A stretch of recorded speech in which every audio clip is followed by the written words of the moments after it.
Clint Walker, and you're watching GVTV News. Thanks, Clint, and I'm Randy Hansen. In today's World News headlines, Supreme Court to hear healthcare law arguments. And Jesse Jackson describes Trayvon Martin as a martyr. And Obama says if I had a son, he'd look like Trayvon. And Trayvon Martin protester says, end this war against blackmail.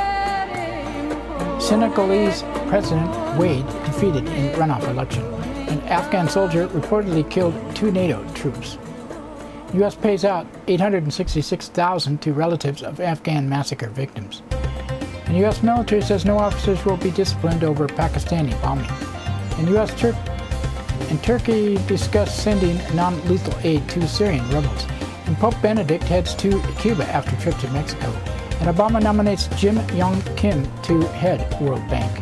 And Santorum wins Louisiana primary. And NYPD undercover monitored progressive groups across the United States. And Guatemala hosts summit on drug legalization. An Iraqi woman dies in California after brutal beating. And judge reverses EPA decision on mountaintop removal mining permit. An NYPD detective fired 3 others forced to retire in Sean Bell case. GVTV News would like to say the views expressed on our news broadcast do not necessarily reflect the views of NCTV Digital Media Center. But before these stories, GVTV News would like to thank one of our underwriters who supports your only visual video news media in Nevada County. That's right, it's us, GVTV News.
In today's first world news story, the Supreme Court will begin hearing oral arguments on constitutionality of Affordable Care Act, landmark healthcare reform bill signed by President Obama 2 years ago.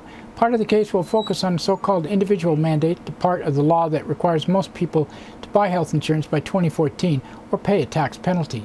Supreme Court is expected to hear 6 hours of oral arguments spread over 3 days. It will be the longest argument heard by the court in almost 45 years. The case is expected to have a huge implication on the nation and 2012 elections. Tom Goldstein, publisher of the Scott Us blog, said this is the intersection of law, politics, excuse me, it's human life, and we have a massive constitutional question, the president's signature achievement about something that affects every single American, and it's all wrapped up in one case that runs to the president election. I don't think anybody really knows what it'll play out politically wise. President Obama and likely nominee Mitt Romney is a really engaging situation. Well, that's the brunt of it. The Supreme Court decision is being closely followed by many who could benefit from the law. Robin Martin is a mother of a 7-month-old son who suffers from serious heart condition and said, we need the Supreme Court to uphold the Affordable Care Act because we need this little boy to continue to have health care without having to worry about hitting a limit, without having to add up each one of our visits to see how close to an arbitrary limit that the health insurance company sets for us. Civil rights leader Jesse Jackson and Al Sharpton will be in Sanford, Florida for a town hall meeting about the death of Trayvon Martin. 17-year-old African-American Martin was shot dead while walking in a gated community last month. He was unarmed. Martin's shooter, George Zimmerman, has not been arrested or charged. On Sunday, Jackson's characterized Martin's death as a transformative event reminiscent of killings of Emmett Till in 1955, the Mississippi civil rights activist Medgar Evers in 1963. Reverend Jesse Jackson said, how do we take the light of the martyr? Trayvon is a martyr. He's not coming back. He's a martyr, murdered and martyred, and now we must illuminate the darkness of the light that comes from the martyr. Of course, some other things came out after this, that the other guy His nose was broke, but we'll find out more as it unfolds. On Friday, President Obama addressed the death of Trayvon Martin for the first time. He said, "I think all of us have to do some soul searching to figure out how does something like this happen. That means we examine the laws and the context of what happened as well as the specifics of the incident. But my main message is to the parents of Trayvon Martin, you know, if I had a son, he'd look like Trayvon. And you know, I think they are right to expect that all of us as Americans are going to take this with the seriousness it deserves, and that we're going to get to the bottom of exactly what happened. Thank you." On the campaign trail, Republican presidential challengers Newt Gingrich and Rick Santorum criticized Obama's statement. Gingrich says trying to turn it into a racial issue is fundamentally wrong. I really find it appalling. And protests continue across the country to call for the arrest of the man who shot Trayvon Martin. Marcia Bayo attended a rally in Washington, D.C. and said, "My son was stopped 20 times in 1 month when he was 18 years old. When he was 19 years old, he was stopped 30 times in 1 month. Every single black woman here with a black son will tell a story like mine, so we absolutely have to stop this kind of atrocity that is going on, this war against black men in this country." Senegalese President Abdoulaye Wade has conceded defeat after losing a presidential runoff to Macky Sall.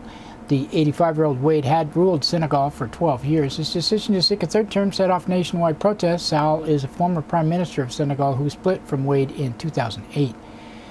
Sall said, "The size of the victory by the vote of the people shows the immense expectation of the population. I'm taking all measures tonight so that a new era can commence for Senegal."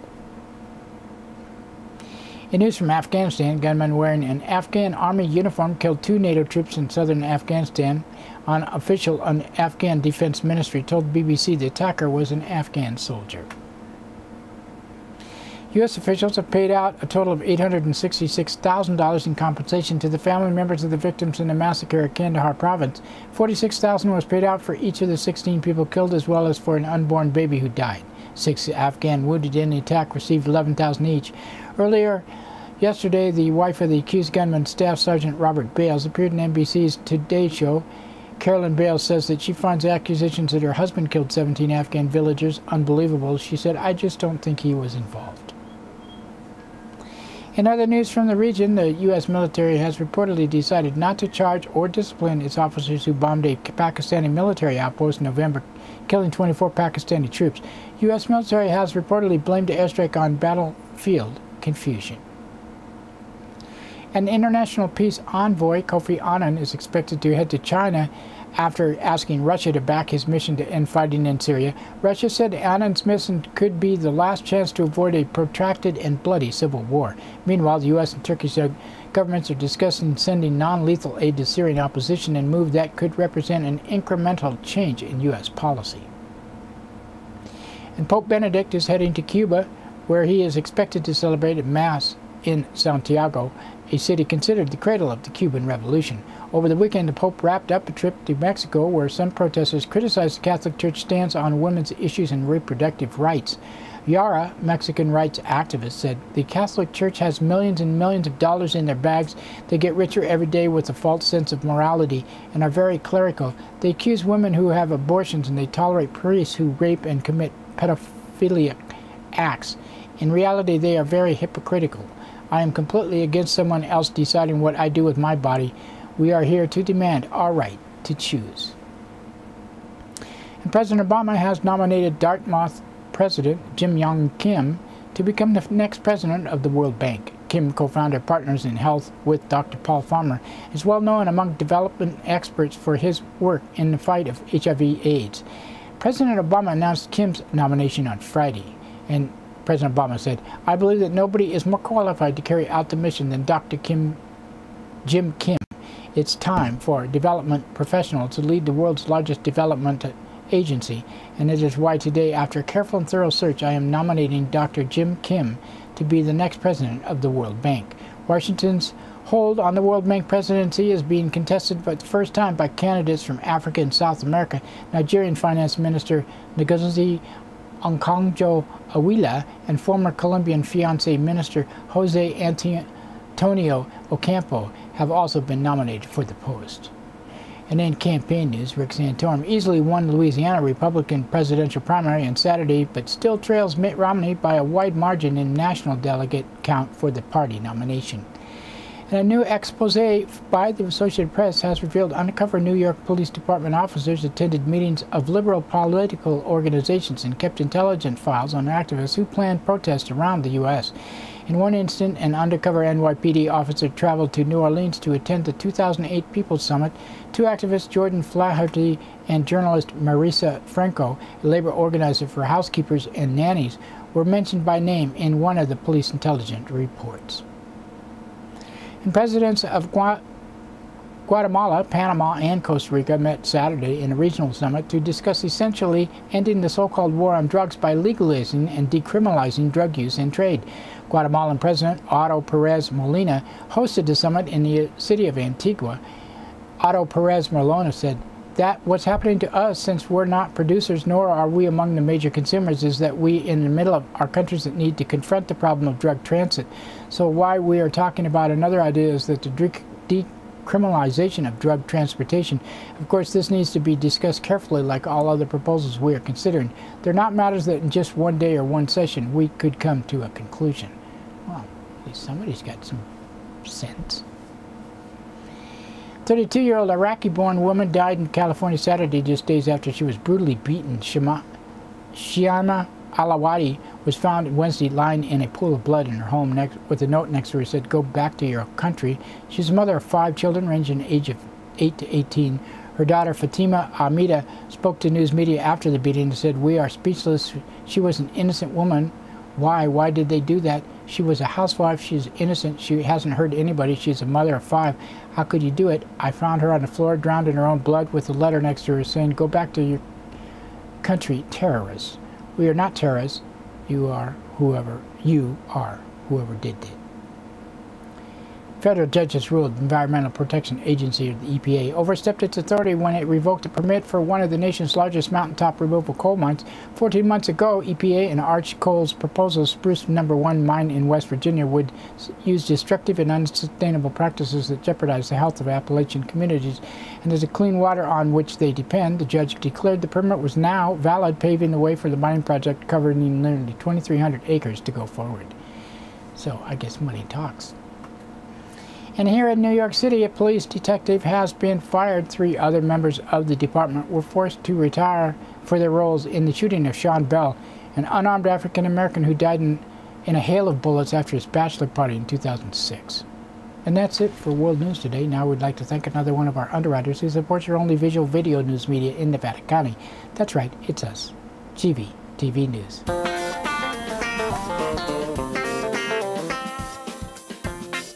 Soundcheck Music Center, the rock and roll connection.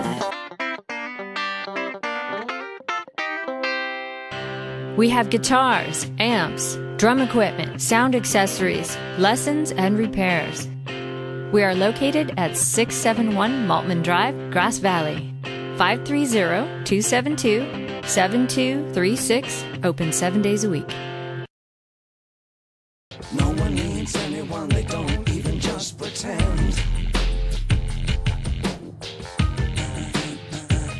John is an American. I'm afraid of Americans. I'm afraid of the world. I'm afraid I can't help it. I'm afraid I can't. I'm afraid of Americans. I'm afraid of the world. I'm afraid I can't. That's right, it's time for the police blotter and pictures in the blotter, not from these actual events, but used for visual aid only. Grass Valley Police Department on Thursday, 7:33 a.m. A caller from 100 block of Richardson Street reported something had been thrown through the front window of a business. At 7:40 a.m., a caller from 100 block of Hughes Road reported counterfeit money. 9:02 a.m., a woman from 100 block of Georgesky Drive reported an attempted break-in to a business. And 11:05 a.m., a caller from 200 block of North School Street reported a woman slamming a sliding glass door on a man's hand. He sought treatment. 11:45 a.m., a woman from Church Street reported a slashed tire. 11:49 a.m., a caller from East 800 block of East Main Street reported a woman screaming for help. It was found to be a verbal argument. And 1:22 p.m., caller from Empire and South Auburn Street reported a man with a long flashlight trying to get into another person's vehicle. And 2:28 p.m., caller from 1300 block of East Main Street reported the theft of a laptop. And 2:31 p.m., caller from 500 block of Crown Point Circle reported a man attempted to assault another man. Situation was mediated. And 3:35 p.m., a caller from 400 block of Brunswick Road reported 2 people in a physical fight. And 4:39 p.m., a caller from 800 block of East Main Street reported 2 men in a physical fight. And 5:40 p.m., a caller from 300 block of Bennett Street reported the theft of a belt, which was returned. And 6:55 p.m., a caller from Nevada City Highway reported 2 men in a physical fight. No charges were desired. And 7:15 p.m., several callers from 900 block of Sutton Way reported a man asking for roaches and weed. He was admonished. And 7:16 p.m., caller from 300 block of Railroad Avenue reported theft of clothes and prescription medication from an unlocked vehicle. Notice the word unlocked. 10:25 p.m., caller from 200 block of East College Street reported vandalism to a vehicle. And Friday, 12:02 a.m., a caller from 100 block of Neal Street reported theft of alcohol. A person was cited on suspicion of shoplifting. And 2:03 a.m., a caller from North Auburn and East Main Street reported a fight involving knives. No knives were found. 2 men were arrested on suspicion of resisting arrest. And 3:46 a.m., a caller from 100 block of Glasson Way reported a man drove away from an ambulance or a hospital while under the influence. In Nevada County Sheriff's Office on Thursday, 9:54 a.m., a caller from Dutch Flat Powerhouse reported a burglary. No property was taken. And 10:51 a.m., a caller from Rough and Ready Post Office reported an attempted burglary. And 10:57 a.m., a woman from Lake Wildwood wanted advice regarding her son stealing $100. 11:12 a.m., a caller from Rough and Ready Highway reported a juvenile threatened a teacher, and juvenile was cited on unknown charges. At 12:02 p.m., a woman from 26,000 block of Sweetland Road reported a person was making threats and shooting a firearm towards her residence last night. At 1:12 p.m., a man from Highway 49 and Holcomb Drive reported his daughter jumped out of a vehicle, was bleeding, and was refusing to get out of the roadway. She was transported to the hospital. At 2:23 p.m., a caller from 10,000 block of Carly Way reported windows had been broken out of a motorhome. And 3:30 p.m., a caller from North Bloomfield and Graniteville roads reported a juvenile kicked a door in. He was leaving for the night. At 4:42 p.m., caller from 11,000 block of Glen Meadow Drive reported someone kicked in the back door and took guns and jewelry. At 9:08 p.m., a caller from 15,000 block of Little Valley Road reported hearing 2 gunshots. At 10:30 p.m., a caller from Nevada Union High School reported 2 people knocked down hurdles on the football field. They were moving on.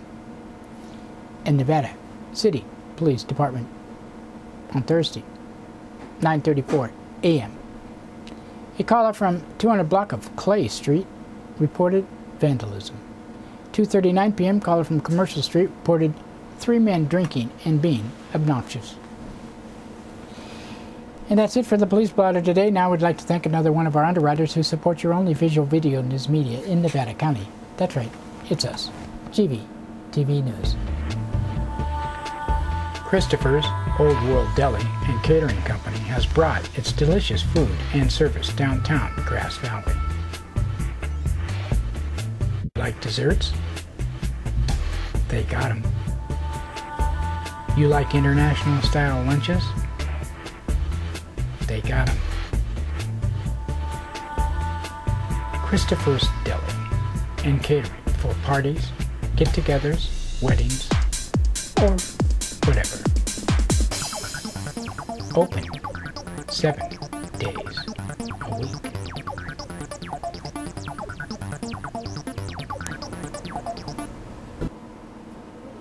In local news headlines, 2 arrested with cherry bombs. And evidence in homicide to be heard April 2nd. And pot ordinance pushed back to late April. In today's first local story, written by Liz Keller of the Union, 2 Grass Valley men were arrested after allegedly being found in Nevada Union High School with legal cherry bombs. School on Ridge Road recently has had a series of vandalisms and burglaries, and Nevada County Sheriff Keith Rowe said adding deputies had been making a concerted effort to check the area at night. A deputy on patrol noted a vehicle parked in the lower parking lot at about 1:15 a.m. Friday with 2 men inside. When contacted, they said they were checking out the air filter on the vehicle. Deputies searched the vehicle and allegedly found an open box of M80s and M100s, fireworks that are illegal in California, under the driver's seat. Lawrence John Burke, 18, was arrested on suspicion of possessing illegal explosives and drug paraphernalia and was being held in lieu of $11,000 bail. Bradley Garfield Watkins, 27, allegedly was under the influence and was found to have a knife with a 4-inch blade concealed under his clothing. He was arrested on suspicion of carrying a concealed dagger and being under the influence of a controlled substance and was being held in county jail in lieu of $11,000 bail. In another Liz Keller story, preliminary hearing of the evidence against the man alleged to have killed longtime Grass Valley resident Sarah Burr and her unborn child has been scheduled for April 2nd in Placer County Superior Court in Roseville. Lee Conarth, 35, of Colfax, has pleaded not guilty to 2 counts of homicide. Conarth also faces special allegations of multiple murder and use of a firearm during the murder, as well as being a felon in possession of a firearm. Placer County Sheriff's deputies responded to Conarth's house near Colfax May 15, 2011, after an off-duty police officer in the area heard a gunshot. Officer discovered Burr, 29, lying on the porch, and she was later pronounced dead at the scene. Burr had 2 daughters, aged 6 and 11. She was pregnant with Conarth's child. She graduated from Nevada Union in 1999 and had been employed at the Golden Empire Convalescent Hospital since 2000. Conarth remains in jail on a no-bail warrant. In other court news, trial for Alta Sierra man charged with attempted murder is set to begin April 3rd in Nevada County Superior Court. Morris Hyman, 76, was arrested April 28, 2011, for allegedly shooting his stepson, Thomas Deems, 62, twice in the upper body. Hyman allegedly shot Deems with a semi-automatic 9mm Glock pistol following a family dispute. Hyman has pleaded not guilty to 1 count of attempted murder and 1 count of assault with a firearm, including a special allegation of personal use of a firearm. He remains in jail in lieu of a $1 million bail. Homicide suspect Patricia Howell Thomas has been in the Placer County Superior Court for further felony conference to April 24th. Prosecutor Jeff Wood said the hearing was continued to Tuesday due to additional discovery. Thomas, 66, was arrested January 18th in her Nevada county home and charged with murder of May 25th, 1970, death of her 4-year-old daughter Cindy. The girl's death was initially reported as a bathtub drowning to Auburn police. Informants recently obtained from Thomas's elder daughter, Wendy Howell Peck, initiated the reopening of the investigation. Grass Valley man was declared mentally competent to stand trial in court Thursday. Preliminary hearing and evidence against Jacob Michael Siegfried, 34, had been halted February 2nd at his attorney's request. Case stemmed from a November 2011 arrest. Nevada County Superior Court judge had already found sufficient evidence to try Siegfried on charges of deprivation of custody, stalking, criminal threats, making harassing phone calls, intimidating a witness in case of stemming from a September 2011 arrest. Third case involving drug charges involved an abandoned trailer containing 50 pounds of pot also was suspended. Siegfried's attorney, David Silber, agreed to waive the preliminary hearings. He next will appear in court April 2nd. And a potential pot cultivation ordinance will not go before the Nevada County Board of Supervisors before the end of April. That delay, which pushes the passage off such an ordinance into the growing season, has sparked concern among many medical marijuana growers. The proposed ordinance, which drew a standing room only audience when the concept was introduced in November, could limit the number of plants depending on zoning as well as grows within 1,000 feet of areas where children gather. A working group of representatives from both sides of the issue, as well as Sheriff Keith Royal, County Counsel Allison Barrett Green, and District Attorney Cliff Newell, met several times to make suggestions, including regulating the number of plants versus square footage, setbacks on residential and rural parcels, whether grows should be restricted to parcels with occupied residences, and fencing height and materials. Initial plan was to have an ordinance in place before the growing season kicked off in high gear, but Barrett Green said that she now hoped to have the draft ready for the supervisors' April 24th board meeting. We're continuing to review the language in the light of some recent court cases, she said. We also want to allow another opportunity for the working group to comment. Patricia Smith, founder of the nonprofit patient advocacy group Grassroots Solution, said the delay leaves local cultivators in limbo. I'm hoping the delay is because they're giving such careful consideration to the ordinance given the latest legal developments, Smith said. I just met with some of the cultivators who are saying they don't know what to do. Some people have decided not to grow at all. Other people are just going to do what they've always done and hope the sheriff doesn't go after them. That's a really lousy place to be coming from. Smith noted that it could take more than a month for an ordinance to be approved, which pushes implementation to June, the time when most plants need to be in the ground. If you're having to move your garden, you're talking a lot of money and time, Smith said. Royal said a grace period for growers to come into compliance would be likely. I'm not sure what that would be. It would be reasonable, he said. If we establish setbacks, you might have to move your garden, for example. We'll discuss it with the Board of Supervisors and come up with some sort of consensus. We might even hold off in implementing an ordinance until the first of the year. That's at the board's discretion. And that is it for our local news. Now we would like to thank the Union, Amy Goodman, Reuters, and Associated Press and others for the sourcing of our news, and you for watching. You can watch this broadcast on Comcast Cable, NCTV, Channel 11, Nevada County, 8 a.m., 3 p.m., 7:30 p.m., Monday through Friday, Southern Link 16 in Truckee and Alta Sierra. We also are streamed on internet at NCTV's Digital Media Center website at NevadaCountyTV.org and GVTV.org. And don't forget Grass Valley Television that plays 24/7 on the net, GrassValleyTelevision.com. We post to Facebook, YouTube, Blip.tv, and many other sites, and have an RSS feed and video podcast on iTunes. Just search under Video Podcast for GVTV News. Content is controlled by the producer of this newscast, me, and Grass Valley Television is not necessarily the opinion of NCTV Digital Media Center or me. Grass Valley Television also videotapes local events, so, we'll see you around. And talk to you tomorrow, should be Wednesday.